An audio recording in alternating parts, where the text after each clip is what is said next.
بسم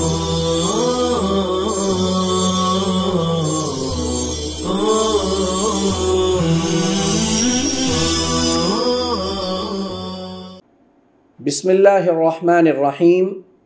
وصیت سے متعلق مباحث 9 مباحث پر گفتگو گزشتہ درس میں مکمل ہو چکی تھی۔ آج کی اس مجلس میں وصیت سے متعلق بحث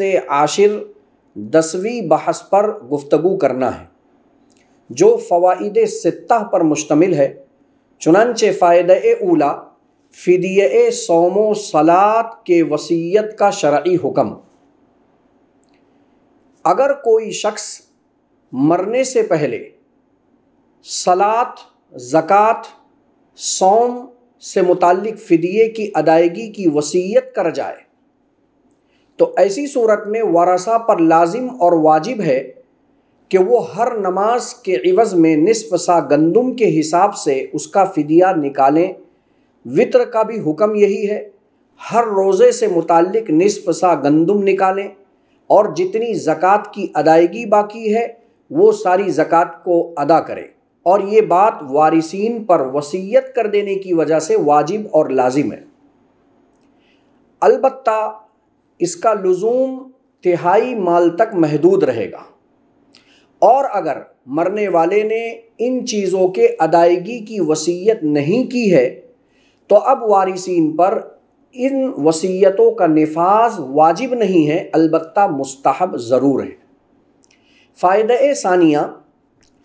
حصص شرعیہ کے مطابق قانونی وصیت نامہ بنانے کا شرعی حکم۔ بسا اوقات ایسا ہوتا ہے کہ ایک شخص کو اس بات کا اندیشہ ہوتا ہے کہ مرنے کے بعد اس کی اولاد، اس کے بیٹے اور بیٹیاں، اس کے وارثین وراثت کے سلسلے میں آپس میں جھگڑا کریں گے، لڑائی کریں گے۔ جو قابض ہوگا وہ سارا حصہ یا اکثر حصہ لے لے گا، اور جو غیر قابض ہوگا، کمزور ہوگا، اس کا حصہ اور اس کا حق مارا جائے گا۔ اس مقصد کے پیش نظر وہ قانونی وصیت نامہ بناتا ہے۔ اسی طریقے سے بسا اوقات کوئی مسلمان کسی ایسے غیر مسلم ملک میں رہتا ہے جہاں کا قانون انسان کے مرنے کے بعد قواعد شرعیہ کے مطابق ترکے کو تقسیم نہیں کرتا ہے، اور وہ شخص بھی کوئی قانونی وصیت نامہ بنائے جس کی تفصیل یہ ہو کہ وہ کسی مفتی سے، کسی عالم سے اپنی زندگی میں ہی اپنے وارثین کے حصص کو معلوم کر لے کہ مثلا اس کے مرنے کے بعد شرعی اعتبار سے اس کے بیوی کا کیا حق ہے، بیٹی کو کتنا حصہ ملے گا، بیٹے کو کیا ملے گا، وغیرہ وغیرہ، اور پھر وہ ایک قانونی وصیت نامہ بنائے، اور اس وصیت نامے میں جس وارث کا جو شرعی حق ہوتا ہے وہی حق اس قانونی وصیت نامے میں لکھوائے کہ میرے مرنے کے بعد فلاں کو اتنا، فلاں کو اتنا۔ تو سوال یہ پیدا ہوتا ہے کہ کیا یہ قانونی وصیت نامہ بنانا بھی حدیث پاک الا لا وصیت لوارثین کے تحت داخل ہو کر ممنوع ہوگا؟ تو اس کا جواب یہ ہے کہ ترکے کی حسب حصص شرعیہ تقسیم کو یقینی بنانے کے لیے قانونی کارروائی کے طور پر ایسا قانونی وصیت نامہ بنانا شرعاً جائز ہے، کیونکہ یہاں وصیت کرنے والے نے اپنے وارثین کے لیے جن مقدار کی وصیت کی ہے، جن حصص کی وصیت کی ہے، وہ شرعی حصے کے مطابق ہے، شرعی حصے سے نہ تو کم ہے اور شرعی حصے سے نہ تو زائد ہے۔ اس لیے یہ قانونی وصیت نامہ ہے جو ایک خانہ پوری کے طور پر بنایا گیا ہے۔ یہ اصطلاحی وصیت نامہ نہیں ہے کہ وہ حدیث پاک کے تحت داخل ہو کر ممنوع قرار پائے، بلکہ اگر کسی شخص کو ظن غالب یا یقین کا درجہ حاصل ہو جائے کہ میرے مرنے کے بعد میری پراپرٹی، میری جائیداد، میرا ترکہ میرے وارثین کے مابین قواعد شرعیہ کے مطابق تقسیم نہیں ہوگا، تو اس کے لیے ایسی صورت میں یہ قانونی وصیت نامہ بنانے کی اہمیت زیادہ بڑھ جاتی ہے۔ نیز حدیث پاک کے اندر جو وصیت سے منع کیا گیا اس کی بنیادی وجہ یہ ہے کہ اگر تم وارثین کے لیے وصیت کرو گے تو اس کو وصیت کے پلیٹ فارم سے بھی مال ملے گا اور میراث کے پلیٹ فارم سے بھی مال ملے گا، تو اس کا حصہ جو شرعی حصہ ہے اس سے زائد مال اسے مل جائے گا۔ اور یہاں جو قانونی وصیت نامہ بنایا گیا ہے، اس قانونی وصیت نامے کے اندر پہلے قواعد شرعیہ کی روشنی میں سارے وارثین کے سہام کو معلوم کر لیا گیا ہے، اور اتنی ہی مقدار اس قانونی وصیت نامے میں لکھی گئی ہے۔ معلوم یہ ہوا کہ وصیت کے ممانعت کی جو علت اصلیہ ہے کہ کسی وارث کو اس کے حصے شرعی سے زائد ملے، وہ یہاں علت موجود نہیں ہے۔ اس وجہ سے یہ قانونی وصیت نامہ بنانا ایسی شکل و صورت میں ایک اہمیت کے پیش نظر جائز ہوگا۔ فائدہ ثالثہ، ورثہ کی رضامندی کی صورت میں ثلث مال سے زائد کی وصیت کرنے کا شرعی حکم۔ اگر سارے وارثین بالغ ہوں اور سارے وارثین اپنی رضامندی سے کسی کے لیے ثلث مال سے زائد کی وصیت کے کر دینے کی شکل میں اپنے رضامندی کا اظہار کر چکے ہوں، مثلا مرنے والے نے کسی غیر وارث کے لیے ثلث سے زائد کی وصیت کر دی اور اس وصیت پر سارے وارثین راضی ہیں، تو شرعاً یہ وصیت ثلث سے زائد نافذ ہوگی، کیونکہ عدم نفاذ کی وجہ وارثین کا حق ہے، اور یہاں وارثین اپنے رضامندی کو ثابت کر کے اپنا حق خود ساقط کرنے پر راضی ہیں، اس لیے شرعاً اس کے نفاذ میں کوئی منع موجود نہیں ہے۔ فائدہ رابعہ، ثلث مال سے زائد کی وصیت کی صورت میں وارثین کی رضامندی کب معتبر ہوگی؟ یہ بات تو بالکل واضح ہو گئی کہ وصیت ثلث مال میں ہی جائز ہے، لیکن ثلث مال سے زائد کی وصیت تمام وارثین کی رضامندی سے نافذ ہوگی۔ لیکن اب یہ سوال پیدا ہوا کہ یہ وارثین کی رضامندی موصی جو وصیت کر رہا ہے، مورث جو اپنی زندگی میں وصیت کر رہا ہے، اس کی زندگی میں ان کی رضامندی معتبر ہوگی یا اس کے مرنے کے بعد بھی ان کی رضامندی ضروری ہوگی؟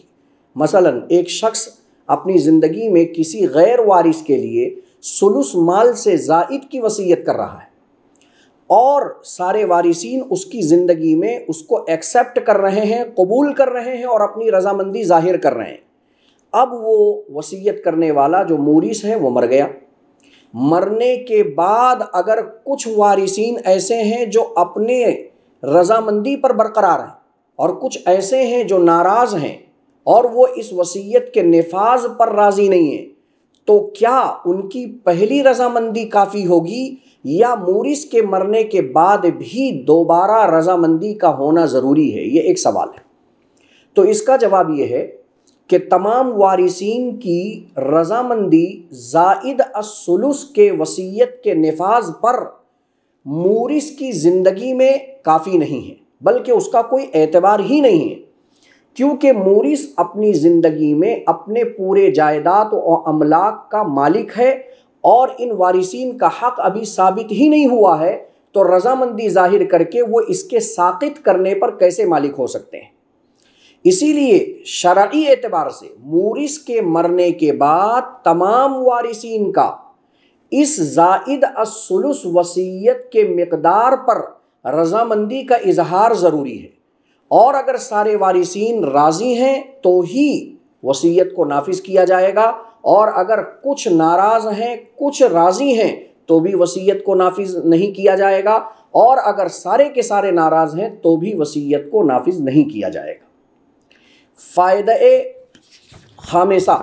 وصیت سے رجوع کا شرعی حکم۔ یاد رکھیں، اگر کوئی شخص اپنی زندگی میں کسی چیز کی وصیت کر دے اور مرنے سے پہلے وہ اگر اپنی وصیت سے رجوع کر لیتا ہے تو شرعاً اس کا رجوع ثابت مانا جائے گا، یعنی اب اس کے مرنے کے بعد اس کی ہوئی وصیت کو نافذ نہیں کیا جائے گا۔ فائدہ سادسہ، وصیت سے رجوع کی قسمیں۔